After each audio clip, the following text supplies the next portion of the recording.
Welcome to another iSocial Talks. Hashtag iSocial Talks. I'm Brian Fanzo, iSocial Fans, coming to you with our question from the community. Question today was actually a hot topic on a Twitter chat that I co-host with Rachel Miller called Social Selling Hour. And we were lucky enough to have one of the brighter CEOs that I've ever been able to talk to or work with, Vidar from Metalit, come on and talk about content curation and really talking about the importance of content for social selling. And this got me thinking. I had one of the question that's been in my box of ones that I need to answer for a while was, I have 2 or 3 small business owners as well as a very prominent leader ask me, Brian, how do I find content? Content is king. I need new ways to find content. What tools do you use to create content? And I always laugh because anytime someone asks me for tools, I always counter with what are they trying to solve, and it's usually not the tools that they want to find out. They need to figure out a better process or a better solution, within their workflow. So I actually going to take this a different angle. To me, it's not about finding the perfect tool for sharing content. There's lots of great tools out there to share content. The question I have here is, do I blog my own content, or do I curate content? When I talk and curate, what does that really even mean? Is it finding a great article, adding my own spin and insights onto it, and posting it onto LinkedIn, or posting it onto my Facebook page? Like, what value does that have? I'm just giving someone else all the SEO. And this is what I ask you to find, is you find content everywhere. Content is everywhere. Just because somebody termed the idea content is king, because content is king, everyone believes that you have to create content, create. And too often we forget about the reason that we're creating content is to provide value or solve a problem for our customers or our community or our employees or whatever the direct audience of your content is. So if you only have time, if you're a senior leader and you say, I don't have much time, Brian, I want to write a blog. Is writing that one blog with your insights solving the problem and providing value? Or if in that same amount of time you're able to take 3 great pieces of content that you found and read during your day and share them out with your own insights on top of them, and then providing value across 3 different views. Because not only does it show that you're connected and understand that people are reading that same article, but you're now providing your thought leadership, because people are following your page, they're liking you on Facebook because of the value you can provide. And too often we think curation is just someone else's value, and often it's about promoting.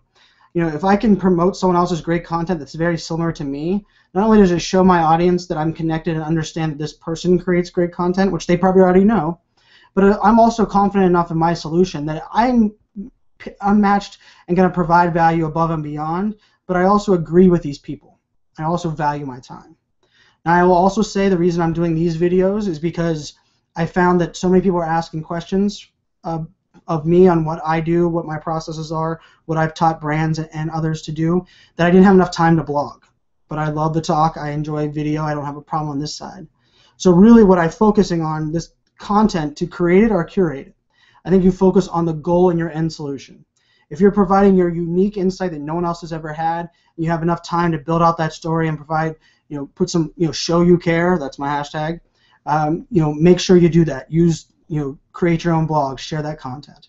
But if someone's already created great content and they already told the story, but you want to amplify the story or highlight how your tool uses that solution better, why create more content and add to the noise when you can simply curate that content? Use tools like the ones that we've used. And I'll post my list of the 6 favorite tools that I have from a free content curation in the notes below, so that you can look at that slide share. That slide share has 11,000 views. People are really interested in understanding how they can share content.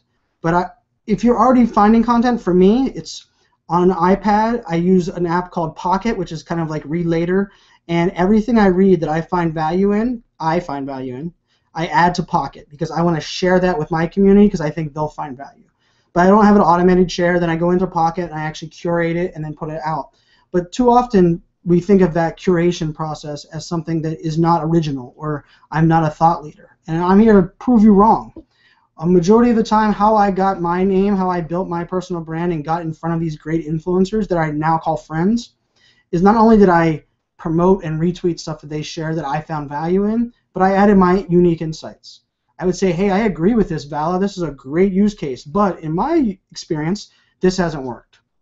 Or I would say, hey, make sure you reference this chapter. This chapter will help you tell your story, and I use this tool to do it. So not only did I show that I'm leading people to a great thought leader that's already just made this great content, but I provided the insight that was unique. Just like on Google Plus, the reason I like Google Plus for a lot of reasons is that people have to put some context around what they post. It's just not a link dropped into Twitter. So I ask you this: when you're thinking about content, do you create it or do you curate it? Think about what the value is you want to provide for your customer.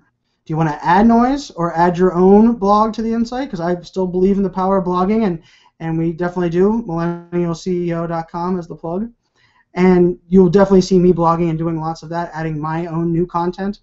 But you'll also notice that I spend a lot of time, and I dedicate a lot of time to curating content and spending time curating it in a way. Often I even use Canva to create a new graphic for a piece of content that I think is of great value. There was one last week in Forbes, had a great piece of content about happiness, but it had no good shareable picture. Went into Canva, created a new picture on it, shared that out. Because to me, I curated and added value to that post so that my community could gain value on it. So once again, thank you for tuning in to iSocial Talks. Use the hashtag. Make sure you subscribe down below there with the YouTube so you get a notification every time I do new one of these. And as always, I appreciate you, the community, for asking questions and tuning in. I know that your time is valuable. So hopefully this time you spent, you now know that, idea of creating a blog or curating some content, both of these solutions are valuable. But don't think about the tools as much as think about what the value you're going to provide your customers. Till next time, iSocial Talks. I'm out.